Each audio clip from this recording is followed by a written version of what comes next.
Hey, in case you didn't know, Refugee Week 2018 started yesterday. Happy Refugee Week, everybody! Typical ABC. All this week on the show, we're going to be celebrating refugees and exploring issues relating to the refugee experience. I'm sure it's going to be really fun and good news, because if there's one thing I know about Australia, it's that we unequivocally love refugees. It's all there in the second verse of our national anthem. For those who've come across the seas, we've boundless plains to share.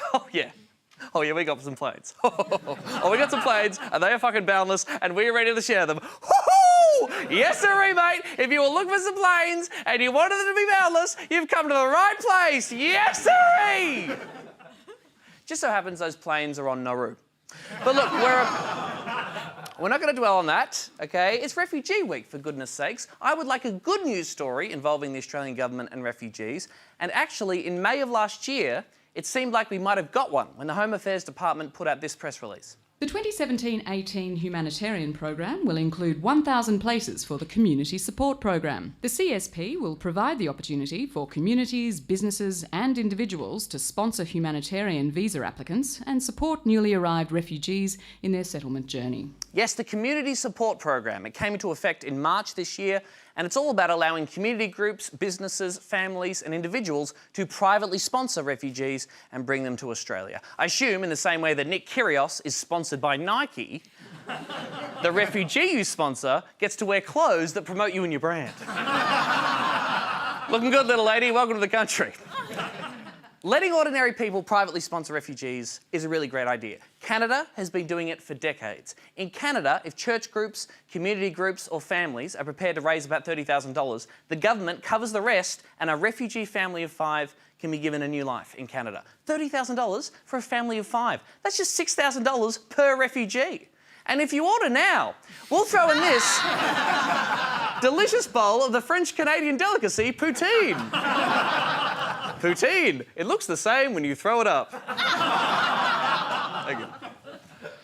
Canada's been doing this for almost 40 years now. Nung Tran Davies and her family were privately sponsored and brought to Canada after they fled the Vietnam War by boat.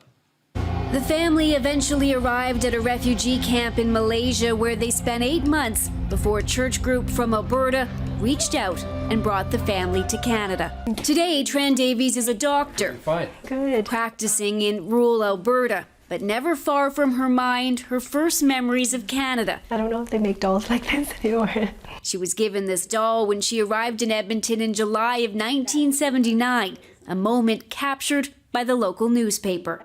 Bloody refugees coming over here and taking our freaky, freaky dolls. That doll should be terrifying a Canadian child. Oh, God.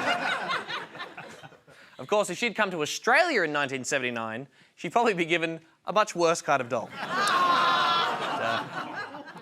Canada is killing it with this policy. Since the late 70s, they've resettled more than 288,000 refugees thanks to this program. Even privately sponsored refugees like Nung Tran Davies are now paying it forward and privately sponsoring Syrian refugees. We've been waiting for so long for you. Welcome to Edmonton. A moment that mirrored another from years ago. 37 years ago, someone gave me a doll. And so this is for little Alma. Oh, that's so beautiful. Of course, if that little girl was being welcomed into Australia today, she'd probably still get a gollywog. We've got a lot of those. Too many, I'd say. Too many? Too many, I reckon. Last year, this Iranian dude, Amir, was privately sponsored by a Canadian family and resettled in British Columbia. And how's life going for you in Canada? To be honest, I'm still shocked. Sometimes I think I am dreaming to be in Canada. People are very, very welcoming in here. People are so good to me that I cannot believe it. Yeah, I'm not surprised Amir's enjoying it, seeing he'd spent the previous 4 years detained on Manus Island by us. That's right, people. Canadians are so bloody lovely, they're stealing our refugees. Damn you, you polite bastards. Also, thank you very much. We appreciate it. The point is, Canada's program does a lot of good. It's not perfect, sure, but it's a really good thing that Australia is trying to emulate it with the Community Support Program. Except we're not. Refugee groups have some real problems with the differences between Australia's scheme and the Canadian model. The cost, for starters. Under the Canadian system, it costs you $0 to apply to privately sponsor a refugee. In Australia, a successful application to sponsor just one person is going to set you back $19,124. In application costs alone. That's a 19 grand processing fee. Even Ticketet will look at that and go, nah, man, that is fucked up, bro. The way they've been doing this in Canada, it costs about $30,000 to resettle a refugee family of 5. Under the Australian system, that's going to cost you about $100,000. $100 grand. I wouldn't pay $100 grand to save my own family. What? Neil and Judy are in the 60s. They've had a good run. So, love you. So, a program is way more expensive. Then there's the eligibility criteria. If you want to be resettled in Australia under this program, you have to be over the age of 18 but under 50. You can't be South Sudanese, Somalian or Iranian. You've got to have lined up a boss who's ready to give you a job or just be ready to work as soon as you land. And you have to be able to speak functional English. You know functional English, like this. What time prior to that did you do investigations into subs around other subs? Functional. But the biggest catch with Australia's version of private refugee sponsorship is this. The second problem with this program is that for every privately sponsored refugee, the government doesn't have to worry about a refugee in its existing quota. Compare this to Canada, where over the last 40 years, 280,000 people were brought across in addition to their annual humanitarian intake.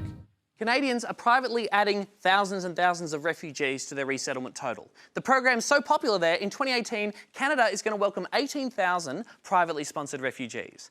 But our community support program has a quota of just 1,000 places within our existing humanitarian intake. It's not going to add a single additional refugee to Australia's total. So imagine it, right? You and your church group spend ages and ages raising tens of thousands of dollars. You find a refugee who meets all the government's eligibility criteria. You find an employer who's prepared to give them a job. You commit to supporting them in your local community for a year. Your application is successful. And at the end of all that, you've just helped the government pay for something they already said they were going to pay for. No wonder Turnbull's smiling, and no wonder Dutton's doing something with his mouth. This is just like what JFK said. Ask not what your country can do for you. Ask what you can do to help your country pay to do the thing your country already said it was going to do. I had sex with lots of women.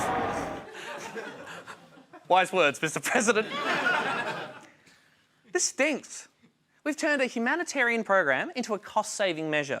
The government even describes the community support program as a gain to the budget of $26.9 million, which is a decent saving. That's more than half the cost of a memorial to Captain Cook, the original boat person, who apparently was quite flamboyant. Hey! The community support program is a dodgy privatisation of our refugee program. It means that people who want to be nice will have to pay shitloads of money to resettle exactly the same number of refugees we're committed to anyway. Meanwhile, in Canada, ordinary people are helping resettle more refugees than us at less than a third of the cost. I mean, if you think about it, if you're an Australian and you want to sponsor a refugee, you're really better off financially sponsoring a Canadian so they can then sponsor a refugee.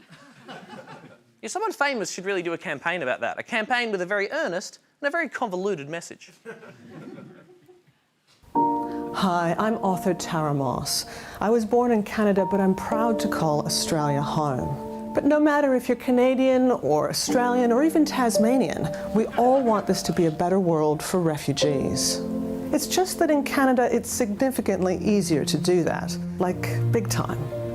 So if you're Australian, I'm asking you to dig deep and privately sponsor a Canadian so they can use that money to privately sponsor a refugee, and that refugee can then be resettled in Canada for about 1/3 of what it costs to resettle them in Australia. Just transfer the money now to this bank account I've set up. It has to be an international money transfer because it's got to be in Canadian dollars, eh? I'm going to read the SWIFT code to you now. It's XTB. God, this is stupid. It's too complicated. Why can't we just get the Australian government to let people who want to help refugees help them? Do it like Canada. It's heaps better.